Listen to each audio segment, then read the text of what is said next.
Is the KJV a heretical translation? Okay, we're going to look at one particular passage among a bunch of little bitty passages that may or may not be very clear in the Greek, but we're going to be looking at one that is very much clear, and it could lead to the conclusion whether or not the KJV is heretical. So in today's video, we're going to be looking at a few passages, little bitty passages here and there, and we're going to see what the Greek says and everything like that. And we're going to try to pinpoint and really calculate all of these and put them all together to make up the conclusion whether or not the KJV could be a heretical translation.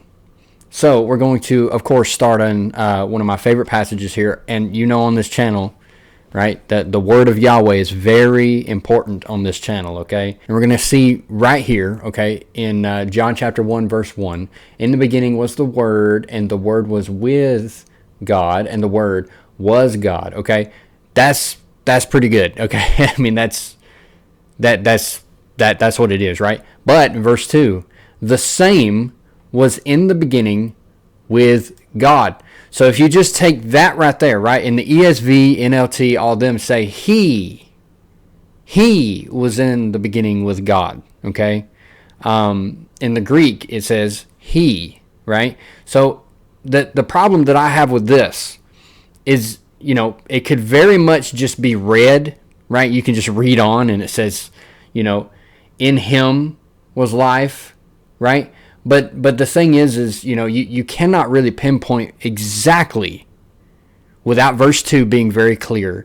You don't really have the exact reference between verse 3 and 4 and 5 up to verse 1, because verse 2 is very kind of vague, right? The same was in the beginning with God. So when you say the same was in the beginning with God, that doesn't really sound like what the word would necessarily be alluding to, right? When John is talking about the Word, he is very clearly talking about a person, which is the person of the Son, Jesus Christ.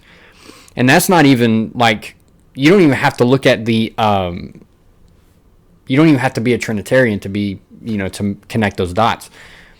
But, you know, a lot of people that are not Trinitarian like to go against this and say that the Word was just, you know, in God's mind, or it can just mean that God is a God of His Word, or, you know, something like that. You can't really pinpoint in the KJV exactly who this is talking about, because look, all things were made by Him. Okay, that could just be God. They don't even have to be His Word. Okay, and with Him was not anything made that was made. Again, God, which that's not going to be, you know, a lot of people is going to look at this and say, well, that's not really talking about the Word here. That's really talking about just, you know, God, just God. In Him was life, and the life was the light of men. Okay, and the light shineth in darkness, and the darkness comprehended it not. Okay. So again, it's not very clear on who they're talking about.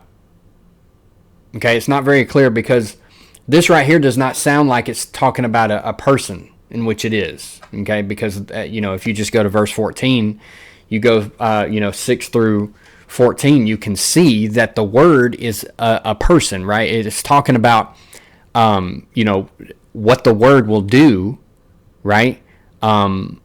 And in the person of Jesus, okay? And Jesus is a person, okay? And again, John 8:17 and 18, right? That Jesus claims Him and the Father as to be two distinct persons, okay? People, two different people. So we know that the Word in the Greek and everything like that, when it says He was in the beginning with God, we know exactly who He's talking about. But right here, it just sounds like the same was in the beginning with God. What does that mean? The same was in the beginning with God. Does that mean like a thing? The Word is a thing that was with God, which is what Gino, which, you know, he's KJV. Gino says, right? You know, all the other Oneness Pentecostals, right? They're primarily KJV, okay? If not all the way just KJV only. The majority of them look at this, and I think the KJV leads people in these kind of directions, right? Because they can literally look at this and say, okay, well, this is not very clear, right? Because they don't look at the Greek, they don't look at anything else. So they don't look into the original language to be able to pinpoint the differences between translations, okay? Because all they got is the KJV. That's all they want. That's all they think they need. So they don't go any further than the KJV, and that's very dangerous. Okay, that's very dangerous, and we're seeing why right here, just in this one passage. And trust me, we're getting to the heretical passage that I think could be a very heretical passage. But right here, right, this could not necessarily be heretical, but it could lead to heresy, which is what happens. Let's go to the ESV right here. Now, just tell me if this reads a little different, okay? Now, I'm going to read it in the KJV, okay? In the beginning was the Word was with God, the Word was God, the same was in the beginning with God.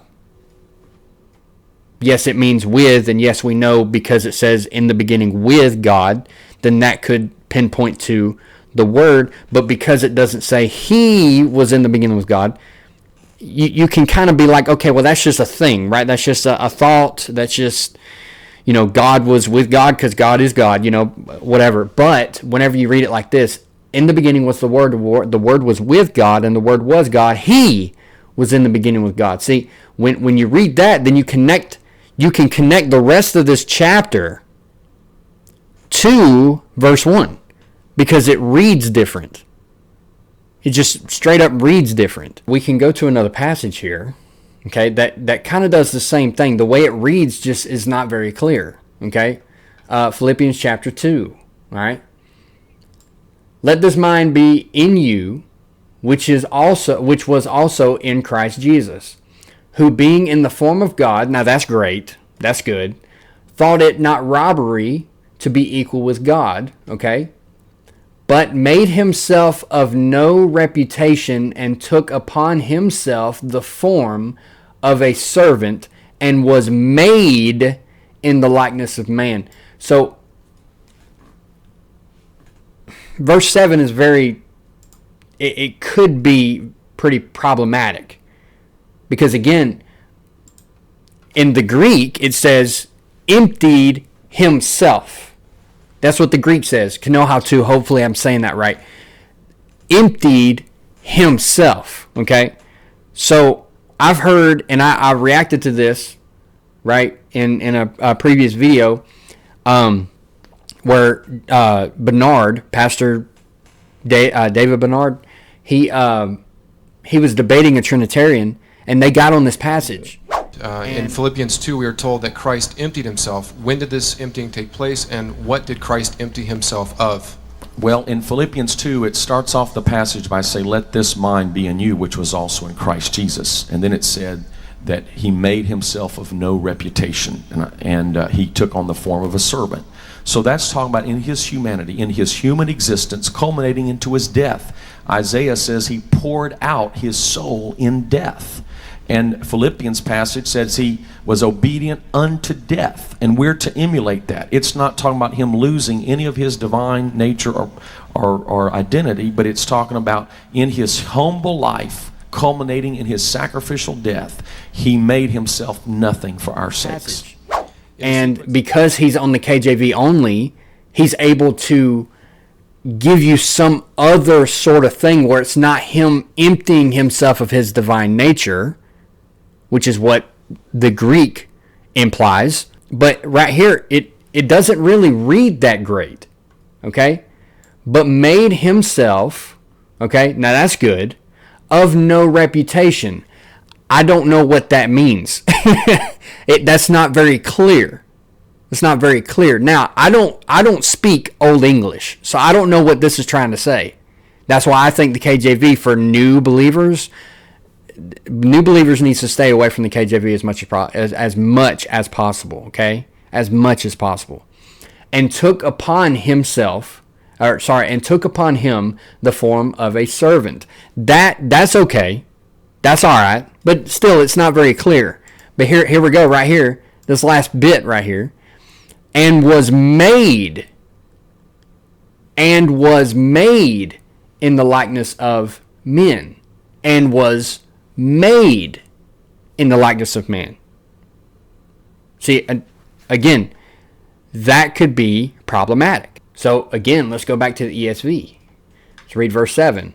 But emptied himself by taking, so he did this by taking the form of a servant, being born in the likeness of men. See how that reads better? See how that shows you a little bit more of the Greek? Okay? Emptied himself. That right there, emptied himself. That's the key. Okay?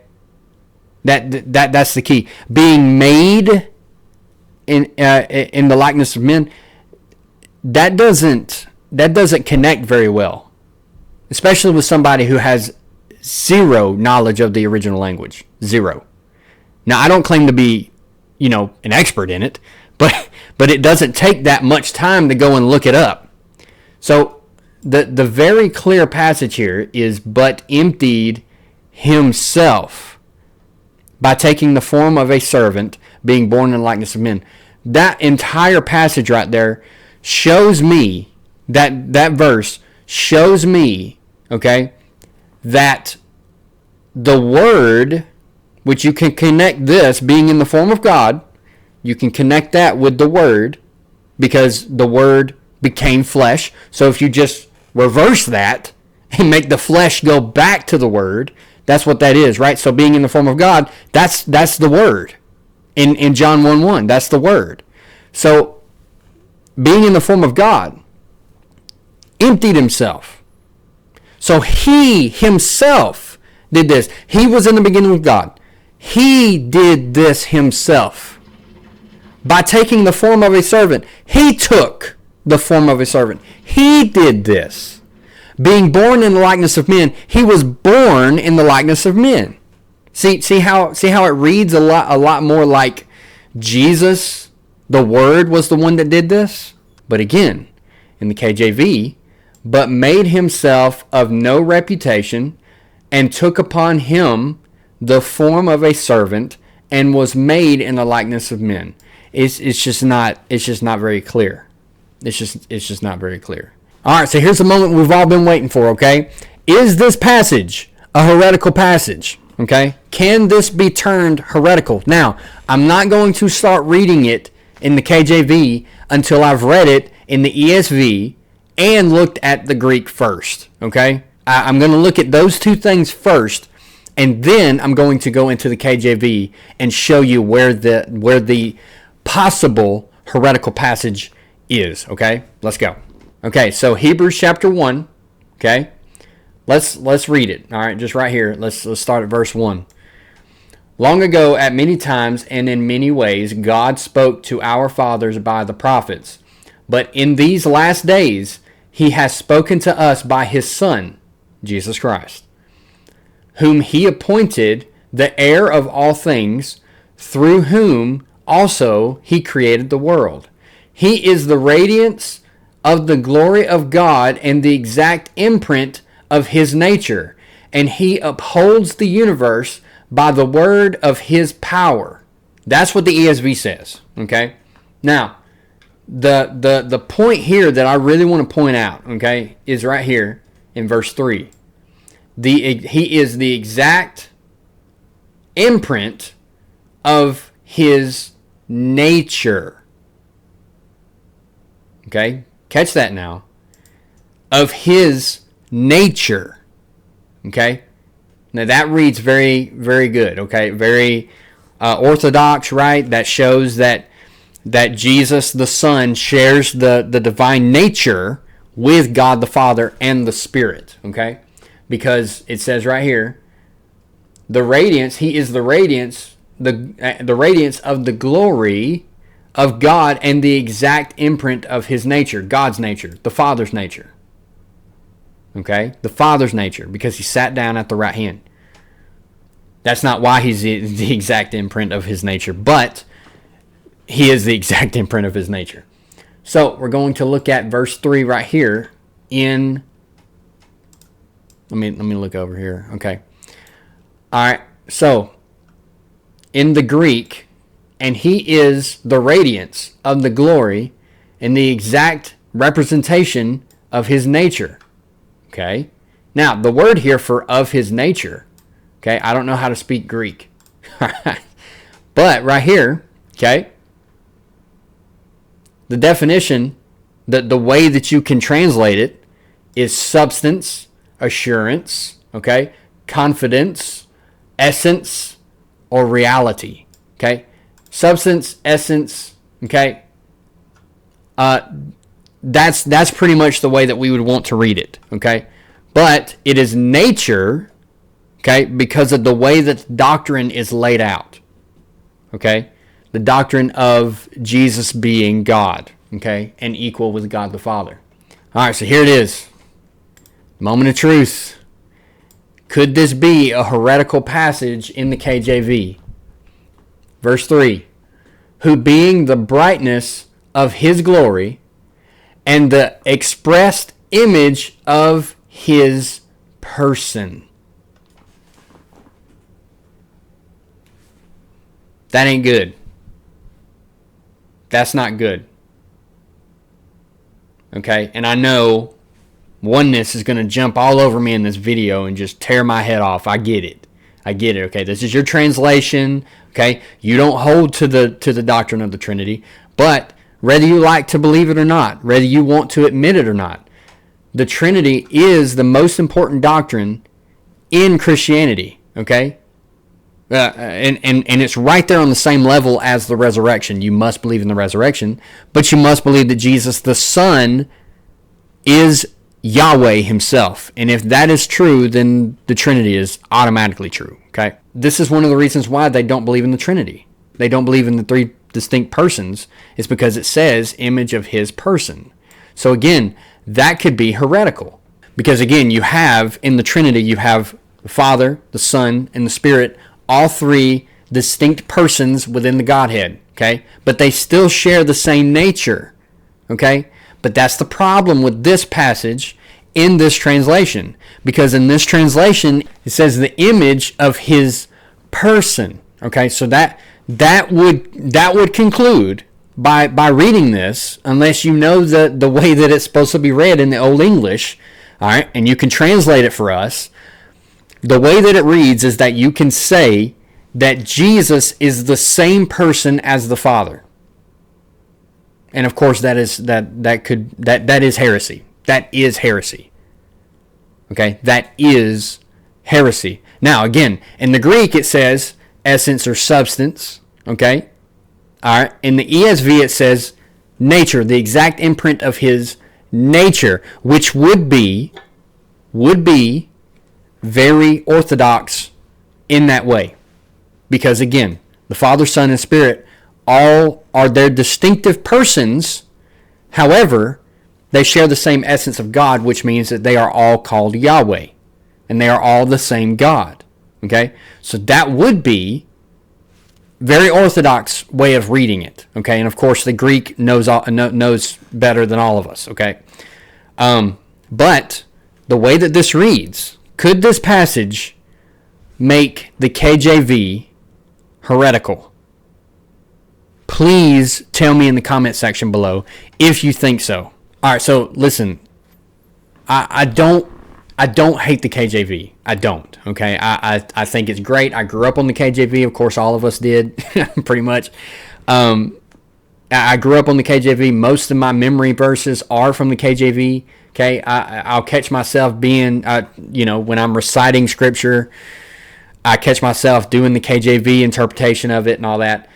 And there are passages in here that point to the Trinity. There are passages in the KJV that break it down very well, and I love the Old English to it and everything like that. But I struggle with this passage here, along with others that we went along. We went to those today, and there are many more, but we went to those today. Okay, I don't hate the KJV. I don't think that it's heresy. I don't think it's a heretical translation. However, I think it's a very dangerous translation if you're not careful. If you don't know your stuff, if you don't know the original language, If you're not solid, foundational in your sound doctrine, if you don't have sound doctrine and you're not very rooted in doctrine, okay, especially in the Trinity, don't read the KJV. Okay, that's why I say that I do not recommend the KJV to any new believer. Okay, new believers need to stay away from this translation if all possible. That's the Trinity. Come on, it's not hard.